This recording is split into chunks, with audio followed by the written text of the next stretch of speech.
kung may mga bagay daw na higit na ikinababahala si Presidential Anti-Organized Crime Commission Executive Director at Undersecretary Gilbert Cruz sa kanilang paggalugad sa Pogo Hub sa Porac, Pampanga. Ito ay ang mga cloning devices. Ayon kay Cruz, bukod kasi sa mga nadiskubring bagay na pang-torture, nakakita rin sila ng mga cloning device ng SIM cards at pang-text blast sa naturang pasilidad. Isang halimbawa niya ng ginagawa rito ay ang loan scam. Maaari raw kasi na ang mga taong sakop ng 5-kilometer radius, anumang number nito, ay makakatanggap ng text blast at ma-scam. Mababatid na may na-rescue ang ahensya na 4 na torture victims. Ayon kay Cruz, maghahain sila ng kaso laban sa mga sangkot sa pagpapatakbo sa naturang Pogo Hub. Gagawa po kami ng mga fake account, kukunin namin yung loob nila, yayayain na po namin silang mag-invest sa cryptocurrency. Kung link na yun ay kontrolado na po ng mga Chinese. Yung trabaho po namin doon, gagawa po kami ng mga fake account, Facebook, LinkedIn, Tinder, marami pong dating apps. Yung grupo po namin nakafocus po talaga kami sa LinkedIn kasi doon po yung may mga professional na trabaho. Meron po kaming model. Yung model po is tunay na tao. Balik katrabaho po namin siya. Ang ginagamit naming picture, mga larawan niya, mga video, pag gustong makausap, nandiyan po siya para kausapin through video call. Kukunin namin yung loob nila, kailangan magtiwala sila sa amin. Pagkatapos po nun, yayayain na po namin silang mag-invest sa cryptocurrency. So, kailangan malipat po namin sila sa Telegram at WhatsApp para continuous po, long-term yung communication na mangyayari sa naging customer at saka po sa amin. Kasi yung mga ginagamit naming fake accounts ay pwede pong maban. Yung sa pang-i-scam po namin, kailangan po kami ipa-download sa App Store or sa Play Store. Yun po yung Crypto.com or Coinbase or Kraken. Yung pong tatlong yun ay exchange kung tawagin. Pero legal po sila. Kung pasok na po yung illegal o yung hindi tama na pinapasok ng mga biktima po namin is yung link na nanggagaling po sa mga Chinese. Ipapakilala po namin yun as trading platform. Kung saan, yung pera po nila sa Crypto.com or sa Coinbase or sa Kraken, ililipat po nila doon para itaya. Ayun pong link na yun ay kontrolado na po ng mga Chinese. Kung gusto ka nilang pa-withdrawin, pwede kang maka-withdraw pag in-approve po nila. Pero pag ayaw nilang pa-withdrawin ka, hindi po niya yung mawi-withdraw hanggang wala po silang approve. Dahil po sa unang pagkapanalo nila, nadodoble yung pera nila, papawithdrawin po muna nila para mapaniwala si biktima na pwedeng mag-withdraw, posibleng mag-withdraw. Pero sa susunod na lumaki na ng lumaki yung capital o yung investment ng biktima, at gusto nilang withdrawin ito, hindi na po nila mag-withdraw kasi hindi na po i-approve iyon ng mga Chinese. Kinumpirma ng PAOK na nakakita sila ng isang liham na may pangalan ni dating presidential spokesperson Harry Roque sa kanilang paggalugad sa Pogo Hub sa Porac, Pampanga. Ayon kay PAOK spokesperson Winston John Casio, ang liham ay not of suspicious o criminal in nature. Samantala natagpuan din umano ng PAOK ang isang affidavit of support na nagsasabing si Roque ang magpopondo sa travel cost ng kanyang nooy executive assistant. Mababatid na nagsilbi si Roque bilang abogado ng Whirlwind Corporation na isang kumpanyang nag-lease ng property sa Lucky South 99. Paliwanag ni Casio, kung kliyente ng dating tagapagsalita ang Whirlwind Corporation na isang korporasyong hindi nagpapakita ng anumang suspicious activity, wala umano itong problema. Depensa naman ni Roque, ang mga natagpuang dokumento ay mga appointment paper lang ng dating staffer. Hindi umano ito related sa Pogo. Nais ko lamang po bigyan ng pansin itong nangyayari dyan sa kay Mayor Jean Capil, no? Ikaw ay sobrang milyonaryo na talaga. Nag-umpisa ka lang ng 2019 bilang barangay kapitan. Ngayon, hindi ka lang barangay kapitan, lumipat ka pa sa bagong bahay mo na binigay ni Mr. Roberto Liwag Cruz na siyang isa sa leading na may-ari o nagpapatakbo ng Victoria Tourism Park Corporation. At yan pong Victoria Tourism Park Corporation, yan po ang tumatayong may-ari ng mga lupa na kung saan nakatayo ang 10 hektarya na mga building o gusali na ginagamit ng Pogo. At isa pa, yang si Roberto Cruz ay may-ari siya ng Grand Royal Palazzo. Mayaman, magaling, negosyante. Pero ang negosyo niya ay kailangan niya ng tinatawag na protector para mapalago niya ang kanyang negosyo. Kagaya ng ako'y hindi man po ako'y nagkimi at sa aking base po sa aking impormasyon na binigyan mo, Mr. Roberto Liwag Cruz, binigyan mo ng lupa, na malaking lupa, si Mr. Senator Lito Lapid. Siyempre, binigay mo yan ay hindi pa nagkaroon ng Pogo. Pero sadya pong binigay yan para sa mga future references, sa mga future na mga patuloy kang poprotektahan ni Mr. Lito Lapid. So iyan pong sinasabi nyo. Yan po ang iyong hinahabol dyan para kayo po ay mabibigyan ng magandang takbo ng negosyo. So si Lito Lapid naman ay tinatanggap ko pong habol nyo po, Sir Senator. Alam ko po ay nagpapatawag po kayo sa akin na gusto nyo ako makausap, pero pasensya na po at hindi po ako nakikipag-usap ng personal sa kahit sino. Pwede naman nyo po ako makausap sa pamamagitan ng cellular phone o di kaya sa messenger. At tatanggapin ko po kahit to the point na i-interviewin kita dito sa aking live stream, gagawin ko at gagawin yan. Mabibigyan lamang kita ng pagkakataon na maipaliwanag mo sarili mo, pero humanda ka po sa mga tanong ko. Kasi po, pag ako yung magtanong, pasensya na po, no holds barred po ako kung magtanong. Wala po, hindi po magalang ang aking pagtatanong. Nakadakdanang magsampa ng kaso ang Presidential Anti-Organized Crime Commission kay Bamban Mayor Alice Guo sa susunod na linggo. Ang kasong ito ay kaugnay sa umunay illegal na aktibidad sa compound sa kanyang bayan at magiging serious at non-bailable. Maliban sa kanya ay masasambahan din ng kaso ang iba pang taong sangkot sa illegal na operasyon. Ayon kay PAOK spokesperson Winston John Casio, ang pangalan at pirma ni Guo ay makikita sa napakaraming dokumento. Kamakailan umano ay nagawa nilang makakuha ng opisyal na dokumento na may lagdari ng alkalde. Mababatid na nagpapatuloy pa rin ang pagdinig ng Senado kay Guo at sa posibilidad na koneksyon nito sa Pogo. Tapos ang sinagawang pagdinig tungkol sa iligal na operasyon ng Pogo sa bayan ng Porac, Pampanga na dumalo si Mayor Jing Capil at iba pang opisyal ng Porac LGU na di umano'y binenta na ba ni Mayor Jing Capil ang Porac sa mga operator ng Pogo? Bakit ang mga Chinese na daw ang nasusunod sa Porac? Bakit wala nang kapangyarihan ng LGU na makapasok mismo sa compound ng Lucky South 99? Bakit ang nababayaran lang ng Lucky South 99 10,000 pesos lang sa business permit, 4,000 pesos sa milyar kada taon? Alam naman natin na milyon-milyon ang kita ng Pogo. Tunay ba na tumatanggap ng buwanang payola si Mayor Jing Capil? Totoo ba na ito ang dahilan ng kanyang biglaang yaman? Parang nahahawa na si Mayor Jing Capil at ang mga ibang opisyal ng LGU ni Bamban Mayor Alice Guo na puro walang alam. Siguro magkatabi lang ang kanilang nilakihan na farm. Parang naging Poncio Pilato din ang vice gobernadora. Nasabi niya na wala siyang alam at nagulat na lang siya sa nabalitaan niya sa mga news ang tungkol ng Pogo sa Porac. Nagmaang-maangan ka lang ba, Vice Governor Nanay Pineda? Isa sa pinakamalaking notorious na Pogo ang nasa Porac. Tama ba ang hinala ng publiko na drama lang di umano ang ginawang hearing at kunwari sinabo ng maigi si Mayor Jing Capil? Kaya dahil sa revelasyong ito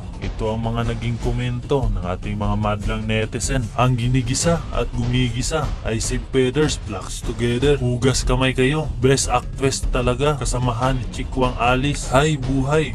Pwede nga di mawala dyan. Pogo pa kaya? Alam na siyempre. Nagdadrama pa si Pineda. Maaari bang di mo rin yan alam?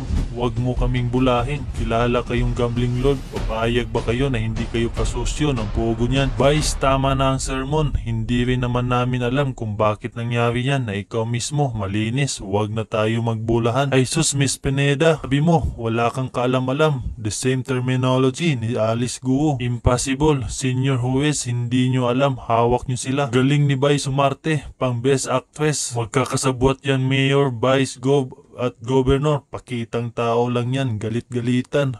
Ang ating pong pag-usapan sa ngayon ay patuloy na pangyayari sa Pugo dyan sa Purak, Pampanga. So ngayon, ano bang meron dyan? Ang meron po sa ngayon ay nakatanggap po ako ng balita mula sa isang mapagkatiwalaang mga pinagmulan na galit daw sa akin si Bong Pineda. So kung galit na galit siya sa akin, ay ano ang dahilan at sino siya?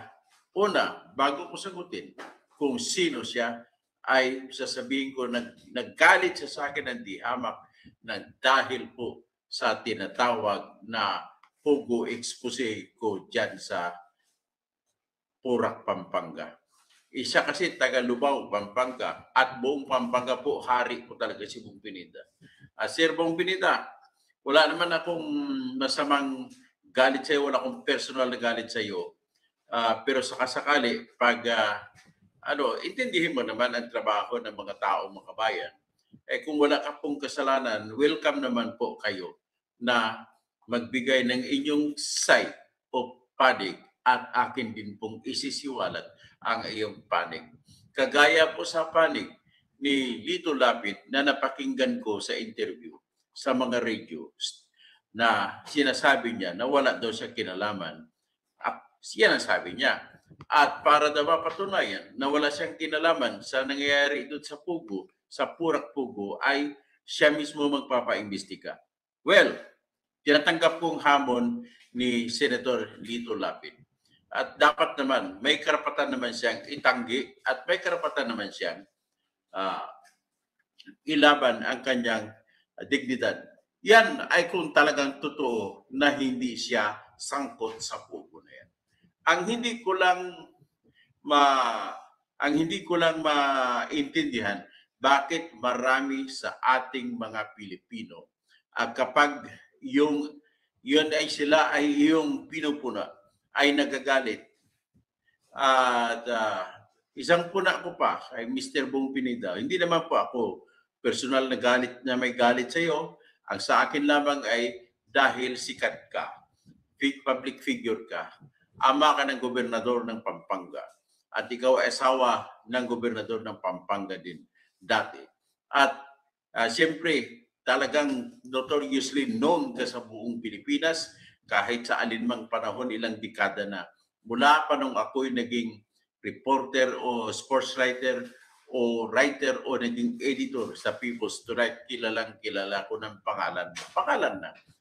Minsan hindi tayo nagkita ng personal. Pero sa akin lang, bear with us, intindihin mo na trabaho itong sa amin para sa bayan. At kung wala kang kasalanan talaga dyan sa Pugo, welcome ka po na magsalita para sa depensan mo inyong sarili. Pati po ang iyong anak na si Dennis Pineda. So, ibig sabihin, hindi naman po natin yan maialis na ang inyong katayuan dyan sa buhay na pakayaman nyo. Hindi po natin maialis yan ang katotohanan na tinuturo po kayo na isang hari ng sugal dyan sa Pampanga. Actually, hindi lang Pampanga. Kahit sa buong Pilipinas, sa tingin ko, at ikaw tinitigala ng karamihan na pinakamalaki. Hindi ka nga kakayanin ni Atong Ang na sa inyong pagkukumpetensya sa Isabong, dalawa kayo sa mga namamayagpag pagdating sa Isabong. So, ang sa akin lamang, bakit ka po nagalit? Ang sa akin lang, huwag kang magalit. Ang importante sa pagharap sa problema kagaya ganito, ang tinatawag nito ay crisis PR.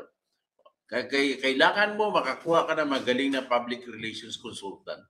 At para maituruan ka kung paano humarap sa tao na hindi ka masisira sa publiko at hindi masisira sa publiko ang iyong anak na tatakbo pa naman niyang gobernador na balang araw ay baka magiging senador. Kaya mas importante po sa kung talagang bibinibigyan mo po ng kahalagahan ang pangalan ay bigyan niyo po ng kahalaga ng pangalan. At pasensya na po, at talagang ikaw ay kilalang kilala sa Isabong, kilalang kilala sa Weteng, at ngayon po ay kilalang kilala ka na rin na ikaw po yung hari ng Patipugo dyan sa Pampanga. Kaya pasensyahan na po tayo at ang pinaka-importante lang, depensa mo sarili mo. Kung ang ang tira sa iyo ay puna, dapat ang balik mo sa amin na pumupuna sa iyo ay paliwanag. Hindi po yung bala, hindi po yung tinatawag na mga pagpapatay, kasi marami din po akong narinig na lahat po ng kritiko mo ay marami po akong narinig na namamatay. Kagaya po noong talo kayo kay Among Ed sa pagkagobernador noon sa Pampanga, ay marami po ako narinig na marami tayong nasaksiyan na namatay sa Pampanga. At according to sa aking pag-imbestiga bilang isang reporter, at iyon daw ay may kwento na binayaran na sila na magiging leader ng mga Pinida, ay bumuto pa sila kay Among Ed. So yan po ang ating nakikita. So ngayon, sa akin lang, sinasabi ko lang ito sa mga nakikinig para naman ay may alam kayo, tsaka sakasakali may nangyari sa atin, di alam nyo na kung sino sisingilin. So si Lito Lapid naman ay tinatanggap ko po hamon nyo po, Sir Senator. Alam ko po ay nagpapatawag po kayo sa akin na gusto nyo ako makausap, pero pasensya na po at hindi po ako nakikipag-usap ng personal sa kahit sino.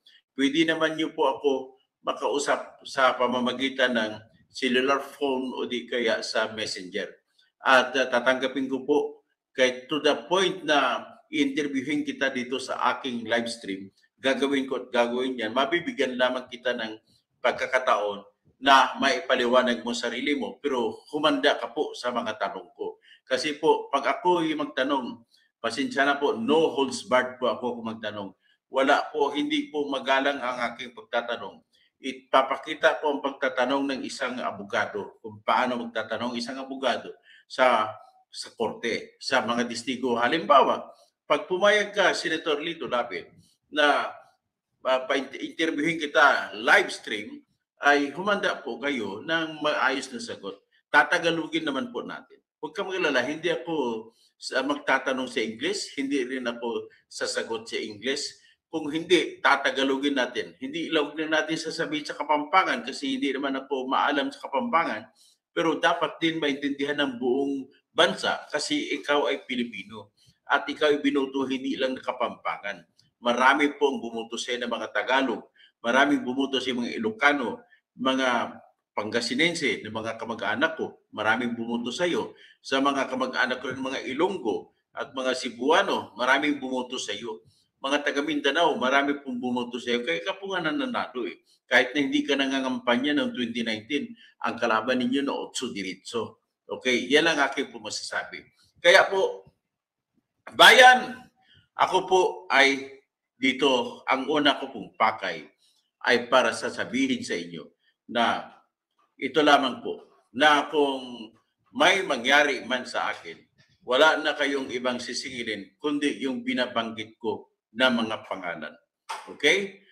Actually, kung may sapat na panahon lamang ako, ay isisiwalat ko na kung saan nanggaling yung mga lupa na yan.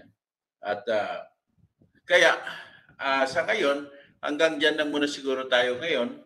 At nais ko lang din sasabihin sa mga aking mga tagapakinig na magdasal po tayo lagi. Ipagdasal nyo ang inyong lingkod na hindi tayo malagay sa balag ng alanganin.